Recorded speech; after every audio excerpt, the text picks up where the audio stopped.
But we always start by asking, sort of where did you grow up? What were you like as a kid? How on earth did you get interested in, of all things, hydroplane racing? Sure. Yeah. So definitely have grown up in the Pacific Northwest, and many who are listening to this podcast or viewing it know a lot. That's hydroplane racing is a big thing here. And so growing up as a kid, every summer I would look forward to Seafair. And that's the biggest festival of the summer. It happens every August. It's usually the first weekend in August. And that's when I really knew that the exciting time of the year was here for me. And definitely was a kid who geeked out on hydroplanes. So I would collect all the little magazines and find my favorite drivers and read all about them, read all the stats. But boy, I never thought in my wildest dreams that I'd get a chance to touch one, let alone drive one. So that's been an absolute honor and something I don't take lightly, but I'm excited for the opportunity for sure. So how did that happen? Because is there a training, like a normal progression for a driver? You start in some kind of beginners league, and then there's a medium league, and then you get to the highest league. And how does that work? So many of the drivers, the top echelon, which is H1 Unlimited, and that's the governing body that I'm a part of. And I was a rookie last year. So that's kind of the highest level. And then there are definitely other levels too. Like my son, he races outboards, and you can start as early as 9 years old. And that's the Seattle Outboard Association. This past weekend, we had our award ceremony. So really excited for just young kids. And we've got some older kids too, myself included, who race those outboard boats.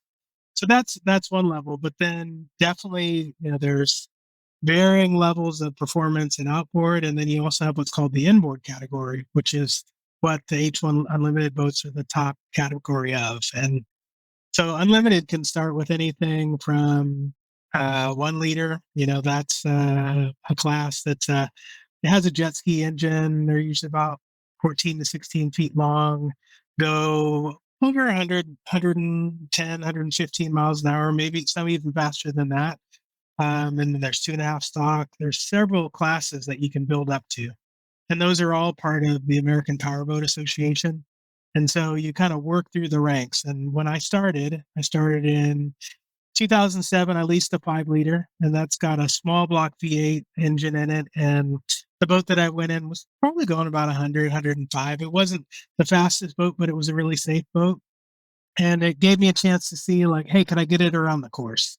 And once I did that, I was like, yeah, I kind of like this. And it had really started even before that with radio control. So as a young kid and as a younger adult, I started playing with radio controlled hydroplanes, and we used to race those in the club.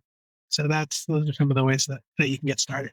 So these are small, like, the electric boats or gasoline powered Yeah. boats, little Yeah. models. Cool. Yeah. So didn't do as well with the gas. I struggled with that a bit, but the electric was perfect for me because it was plug and play. You just had to be careful. You could burn some stuff up too, but those are 1/10 of the size of a real boat.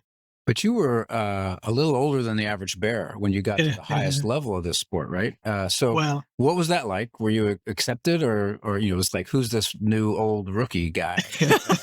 yeah. Well, and I'll even say that I was the oldest rookie in the smaller classes too. So I was a rookie at 36, and that's in the smaller classes. So I started with that 5 liter, then bought my own 2.5 stock and raced that for a year. And I knew that boat wasn't super competitive.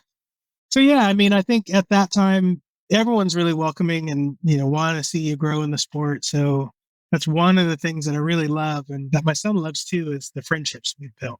We really have built some strong friendships, and we hang out together, we geek out, we work on stuff, and then, may have a child or an adult beverage after that. So those are some of the things that we do. But, I think that, when it comes to coming in, yeah, no, I don't think there was any concern about me coming in and people wanting to share. But, as you start moving up the different ladders, there's really 9 or 10 unlimited boat opportunities in the world.